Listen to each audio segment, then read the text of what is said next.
Сәлеметсіздер ме балалар? Сабағымыздың тақырыбы жеті қарақшы. Үркер туралы аңыз оқисың. Аңызды ертегіден, әңгіме мен өлеңнен ажырататын боласың.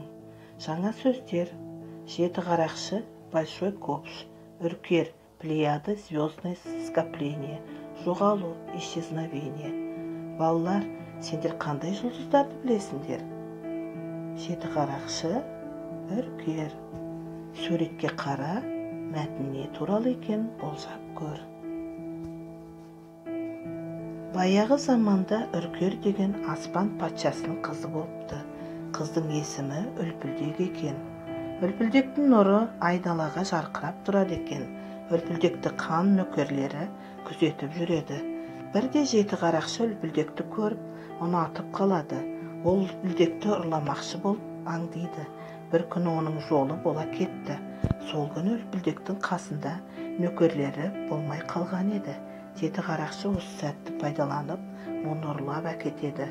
Үркер сезіп қалып, нөкерлермен бірге жеті қарақшыны қуады. Үркер жеті қарақшыға жете бергенде, таң атып, жеті қарақшы жоғалып кетіпті. Бұл жағдай әр түн сайын қайталаныпты. Шындығында жеті қарақшы темірқазақты айналып, үркер екеуі бірін-біріне жақындай бергенде таң атып кетеді.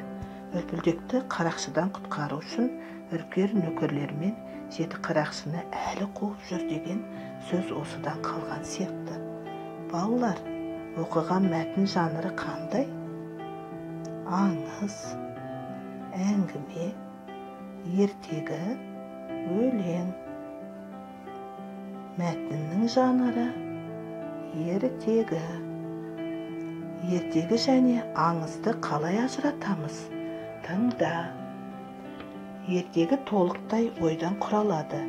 Өмірде болмаған адамдар, немесе өмірде болмайтын дею, ұшқыш кілем заттар туралы баяндалады. Ертегіде бірнеше оқиға болады.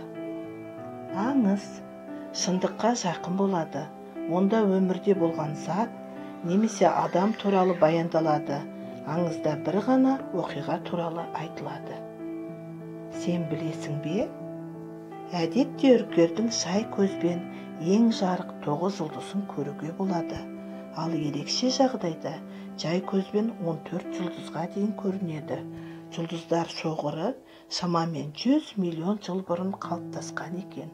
Ұсақ тозаңдардан құралған тұмандық жарық жұлдыздар шоғырының төңірегін айнала ұшып жүреді.